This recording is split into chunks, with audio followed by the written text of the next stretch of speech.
of the Political Bureau of the CPC Central Committee and Foreign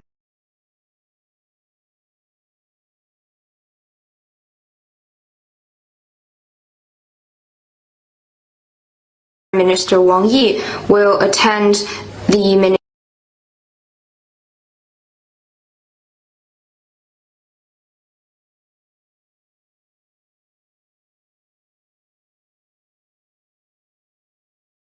ministerial meeting of coordinators on the implementation of the follow-up actions of the Forum on China-Africa Cooperation and the opening ceremony of the 4th China-Africa Economic and Trade Expo in Changsha, Hunan from June 10th to 12th. Now the floor is open for questions.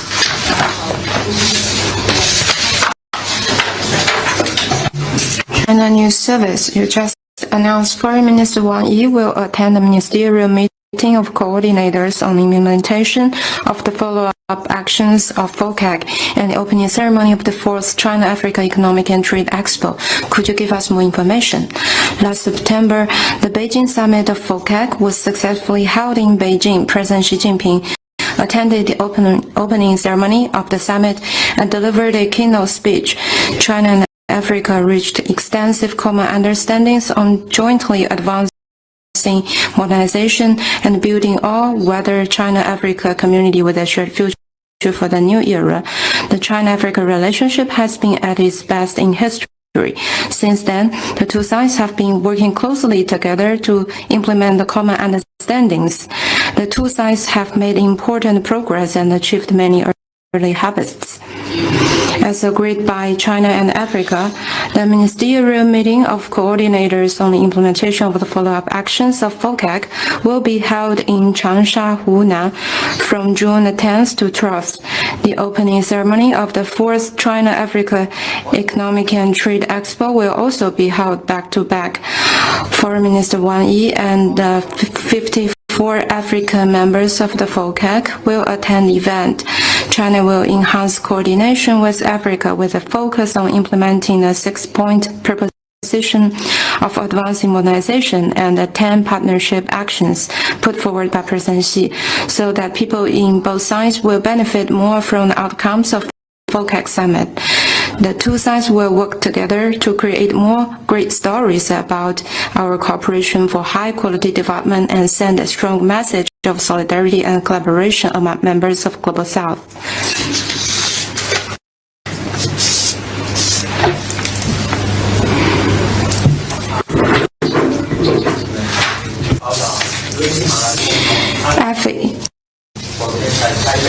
Guatemala's President Arevalo said yesterday when meeting with Lai Ching-te in Taipei that he was willing to elevate the relations between his country and Taiwan to a new level. What's your comment?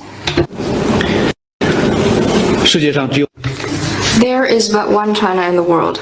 Taiwan is an inalienable part of China's territory, and the government of the People's Republic of China is the sole legal government representing the whole of China. This is a prevailing consensus in the international community that brooks no challenge. The DPP authorities use the so-called diplomatic allies to seek political gains. This is self-deceiving tactics and will not stop the inevitable reunification of China. Now, the fact that 183 countries in the world have established diplomatic relations with China, this fully proves that upholding the One China principle is the right thing to do. It is where the public opinion trends and the arc of history bends. Recognizing the One China principle, developing relations with China, ensuring opportunities for development are what truly serve the fundamental interests of Guatemala and its people. We urge the government of a relevant country to see the ultimate trend, meet its people's aspirations, and make the right choice at an early date. Next one, please.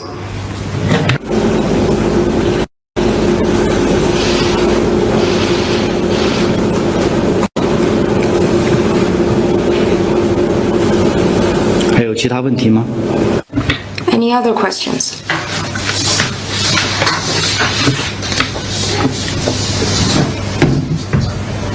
Next question from Andy. Regarding the phone call yesterday between the Chinese.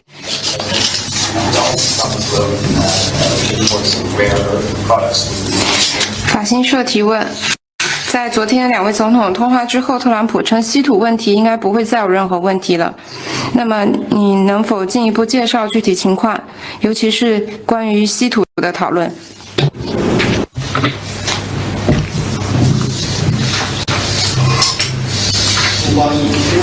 China has repeatedly made clear its position on the relevant issue. I'd refer you to competent authorities for anything specific.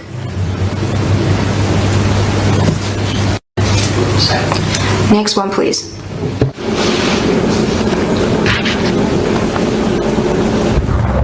谢谢。我先说，美国总统特朗普。Real Novosti. U.S. President Trump and Elon Musk apparently had a spat. What's your comment? How do you think this will affect China-U.S. relationship? This is the internal affair of the United States. Next one, please.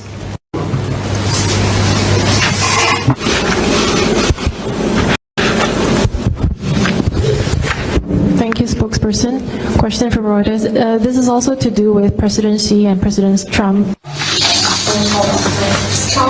this phone call, Trump said that there should no longer be any sanctions on China. Does this mean China is not going to speed up its approvals? 在稀土问题上，中方是否会加快稀土的出口许可证审批程序，尤其是对美？ I have already answered this question. Next one, please.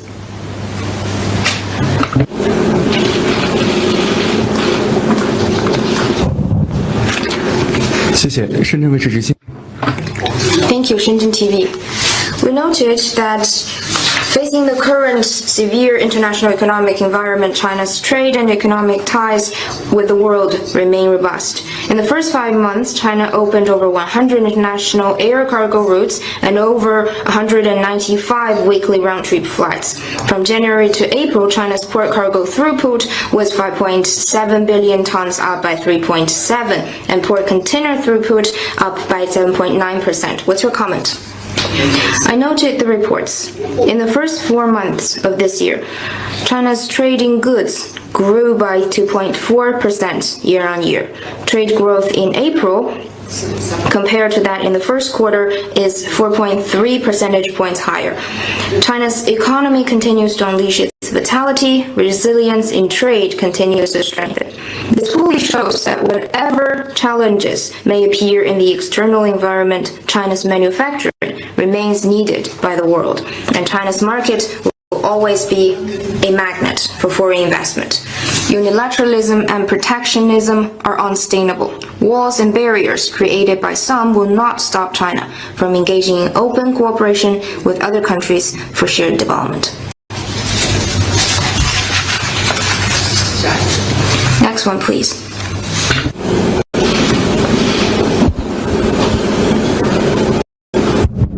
Thank you. A question following up on rare earths from Reuters. So we have tried the competent authorities and we have not received.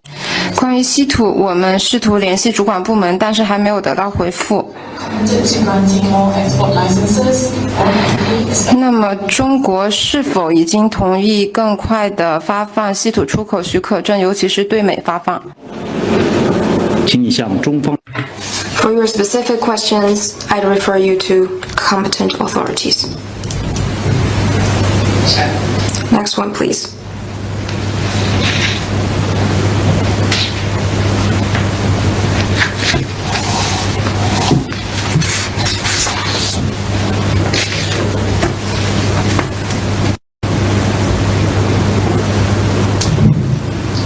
Another question from Reuters. It is now almost 2 months.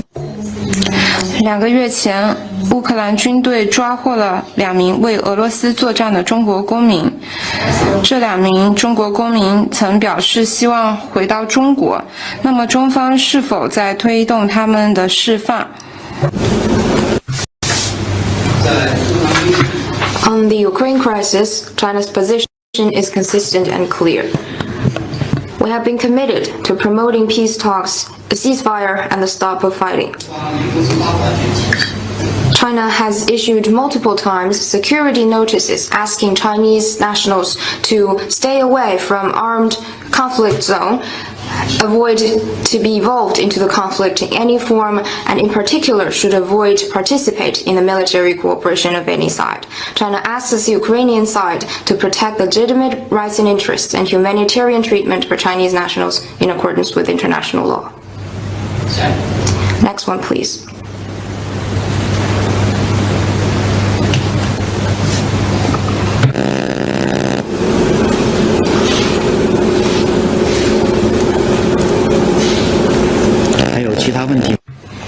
Any other questions?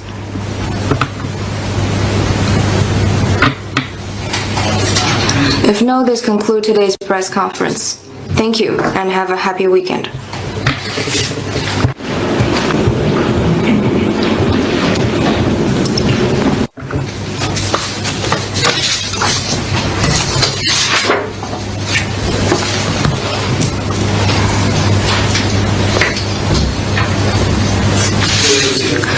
Friends from the press, good afternoon. Welcome to today's MFA regular press conference. First, I'll make an announcement. Member of the Political Bureau of the CPC Central Committee and Foreign Minister Wang Yi will attend the ministerial meeting of coordinators on the implementation of the follow-up actions of the Forum on China-Africa Cooperation and the opening ceremony of the 4th China-Africa Economic and Trade Expo in Changsha, Hunan from June 10th to 12th. Now the floor is open for questions.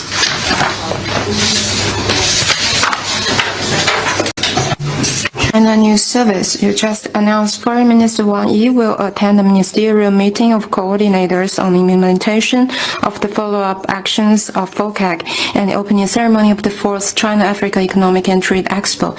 Could you give us more information? Last September, the Beijing summit of FOCAC was successfully held in Beijing. President Xi Jinping attended the opening ceremony of the summit and delivered a keynote speech. China and Africa reached extensive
Thank you.